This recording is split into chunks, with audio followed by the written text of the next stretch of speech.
बिस्मिल्लाहिर्रहमानिर्रहीम। आइडियलिज्म दो वर्ड का मजमुआ है, एक है आइडिया और दूसरा है इज्म।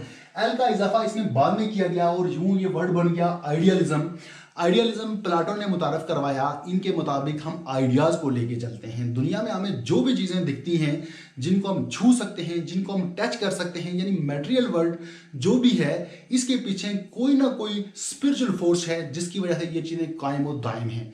ये आ गया आइडियलिज्म। अब हम इसके देखेंगे फंडामेंटल प्रिंसिपल।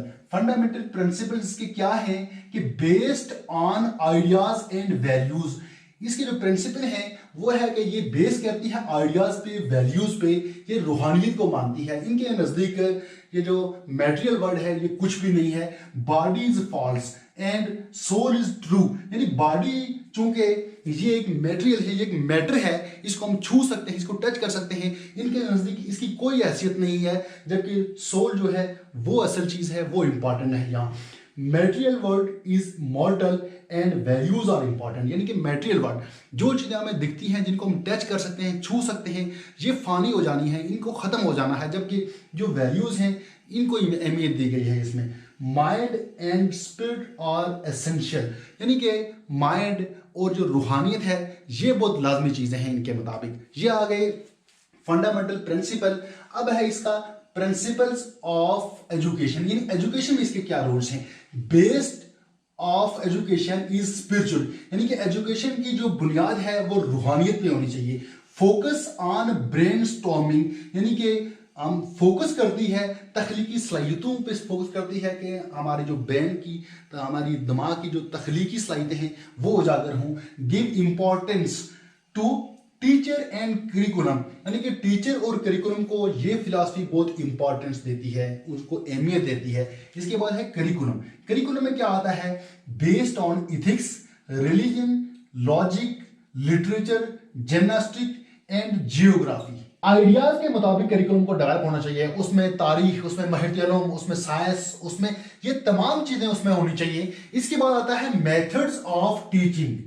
इसमें किसी एक मेथड को इस्तेमाल नहीं किया जाता बल्कि सब मेथड को इस्तेमाल किया जाता है। इसमें question answer method, conservation method, इसी तरह dialogue, lecture, book study method, इसमें बहुत सारे मेथड यूज किए जाते हैं। इसके बाद आता है टीचर रोल। टीचर का क्या रोल होता है इस फिलॉसफी में। टीचर को बहुत अहमियत दी गई है इस फिलॉसफी में। वो डोमिनेट होता है, बल्कि डोमिनेट ही नहीं बल्कि को वर्कर होता है, स्टूडेंट के साथ मिलकर काम करता है।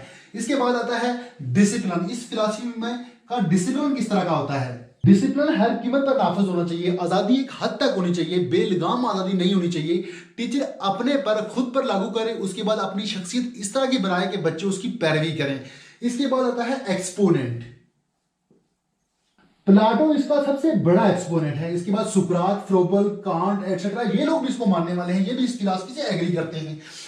आइडियलिज्म नेचुरलिज्म से टोटली मुख्तलिफ है, ये इसके बरक्स है। नेचुरलिज्म में क्या था कि नेचुरलिज्म उन चीजों पे बिलीव करती थी जो हमें दिखती हैं, जो भी नेचर है, यानी मटेरियल वर्ल्ड पे वो यकीन रखती है। जबकि आइडियलिज्म में क्या है, आइडियलिज्म का मानना है कि जो भी नेचर है, जो भी चीजें वजूद रखती हैं, इनके पीछे कोई ना कोई ऐसी फोर्स है जिसकी वजह से ये चीजें कायम हैं। यानी ये रूहानियत पे यकीन रखती है।